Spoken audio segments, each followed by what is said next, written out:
బాగుంటారా? క్రైస్తవులో కూడా ఇలా ట్రాన్స్లో చాలామంది ఉన్నారు.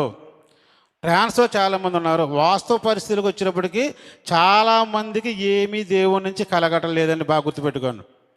దేవుడి నుంచి ఏ విధమైన ప్రతిఫలం చాలామందికి, అందరికీ అనట్లేదు.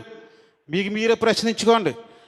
మీరే ప్రశ్నించుకోండి. ఎలాగుందంటే కలలో భోజనం చేసినట్టుగా ఉంది, కలలో డ్రింక్ తాగినట్టుగా ఉంది, కలలో దాహం తీర్చుకున్నట్టుగా ఉంది. వాస్తవంలోకి వచ్చేటప్పటికి ఆకలి మామూలుగానే ఉంది, దాహం మామూలుగానే ఉంది. అలాగా ట్రాన్స్లో చాలా సంఘాలు ఉండిపోయినాయి.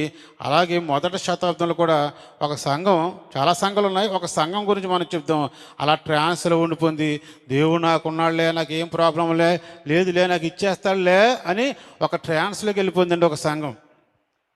ఎన్నో కష్టాలను తట్టుకున్నది సంఘం, ఎన్నో ఇబ్బందులు వచ్చినప్పటికీ తట్టుకున్న సంఘం. అలా తట్టుకున్నప్పటికీ కూడా ఒక ట్రాన్స్లో ఉండిపోయిందంట. అదేంటో ఈరోజు మనం చూద్దాం.